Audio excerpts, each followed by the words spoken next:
Hello again, fellow YouTubers and fellow Bond fans. Solomon Pleasant back for another James Bond movie review. Why am I pumping out so many movie reviews at once? 'Cause I can. Forget it. I'll just put a link for the video explaining why some things are being cut. Well, not some things, one thing. I hate to date this video, but yeah, we stopped doing the Lego Deadliest Warrior. We apologize, but it needed to be done. It was a necessary move. Anyway, to make the mood better for this Bond movie review, we are reviewing Pierce Brosnan's first appearance in one of his Bond films. And, personally, his best appearance, I think. He does the best in this film. So, let's not waste any time. Let's dive right into GoldenEye.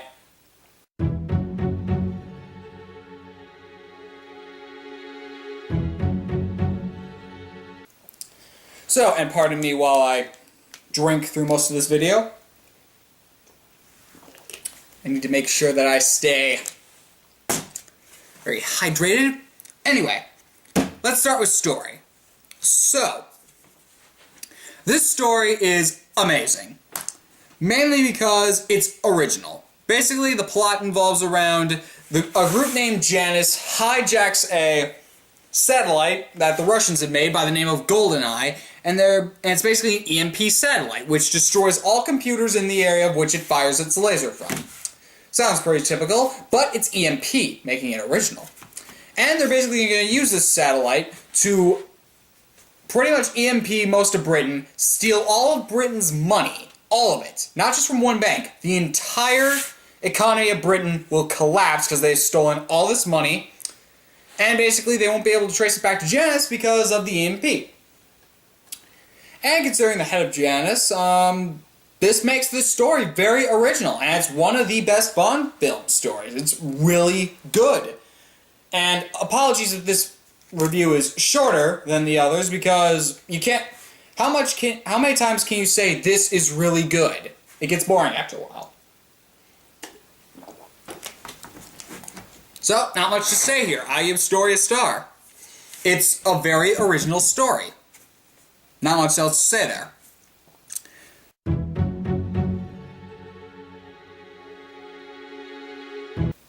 Moving on to scenery.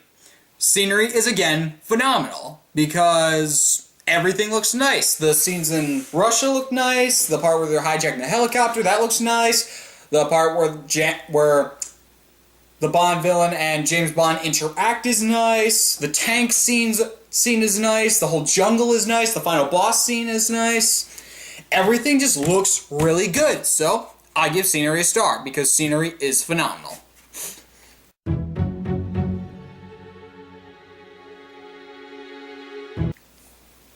Moving on to follow-up. This film follows up License to Kill really well. License to Kill was pretty good, but it did leave some holes where it's like, okay, you can fill in some stuff. Granted, that wasn't their intention because it's been 10 years since License to Kill was released, so this film desperately was needed by the public. And it delivered. So, I give follow-up a star just because it's amazing.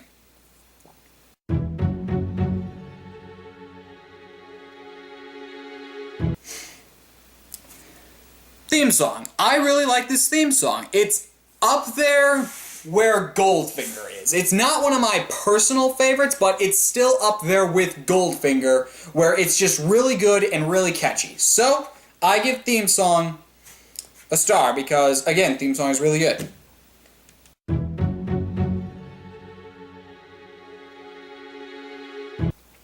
Finally, characters. And before I conclude, again, apologies if this video is shorter than most of my other videos. I think Goldfinger was longer than this, but it's just because I can only say this stuff is really good so much. I can only say that so often before it gets boring. So I'm just keeping it fresh, keeping it cut, keeping it quick. Taking a swig here.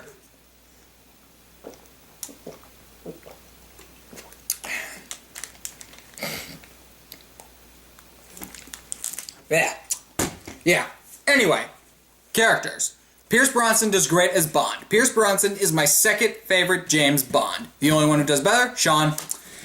Anyway, Pierce Brosnan does a really good job as Bond. The Bond girl, while it can be annoying and whiny at sometimes, still, at least she has a reason for being there, unlike some of the other James Bond girls. This one at least has a reason. She is the only one who is alive that can disarm the GoldenEye satellite, so she has a reason for actually being with Bond, thus giving them time to form chemistry. So at least this Bond film gives us a reason for having this Bond girl being here, unlike some of the other Bond films where they just throw her in there just for somebody for Bond to bang later. This Bond girl, Natalia, actually has a reason for being there. Bond's allies are fine. MI6 does a good job. Q branch does a good job. I'm not going to go very much into that because, again, the MI6 stuff I vaguely remember from the film because it was at the beginning, and you don't always remember the beginning. It's always the final stuff that you remember. Henchman. Xena on top is one of the most memorable James Bond female henchmen. And probably one of the few, and like Pussy Galore, deserves an eyebrow raise. Which you can't see because I'm concealing my face. Anywho, Boris and General Almarov are also henchmen. They do a pretty good job. Boris has one of the best henchman deaths ever. He just survives all the wreckage, and he's just like, yes, I'm invincible, and he gets frozen by liquid nitrogen. And that's just one of the best Bond villain deaths I've ever seen. As a matter of fact, that is one of the first Bond villain deaths I've ever seen. Now, granted, From Russia with Love was the first Bond film I watched fully, but I do remember from my childhood vaguely seeing parts of the end of GoldenEye. I do vaguely remember some of it. Like, I remember that death very, very well. I remember Boris's death very well, making it a very good childhood memory and one of the funniest deaths I've ever seen. It's just like, nitrogen, freeze. Anyway, Alec Trevelyan or Janice. Easily in the top 3 for best James Bond villain. He does an excellent job as a Bond villain. And considering he was once an agent like James Bond, being 006, he actually can form some chemistry with Bond, and that way Bond can get more upset at him every time he does something wrong.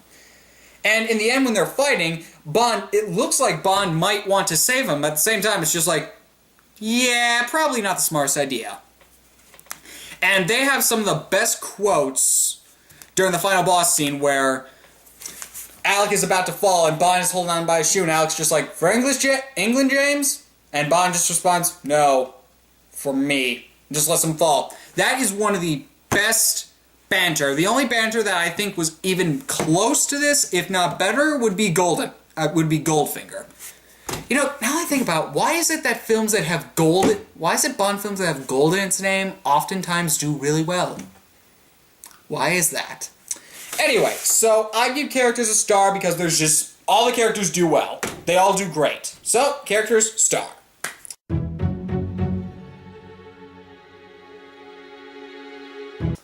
So, if you didn't guess by now, this film gets a 10. I mean, it just is amazing. It is one of the most influential Bond films.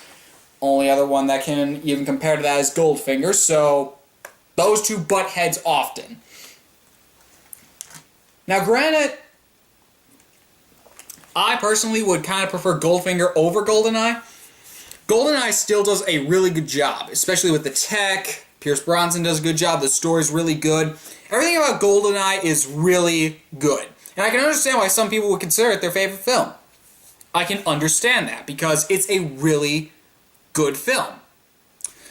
Not much more to say, because, again, I've said this film is amazing so many times. It's amazing. It's phenomenal. So, before my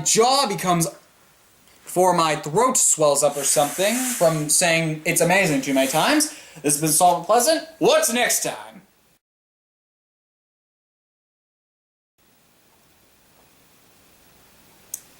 Okay, that one, yep. It's going after GoldenEye. Good luck. This has been Solomon Pleasant. Signing off.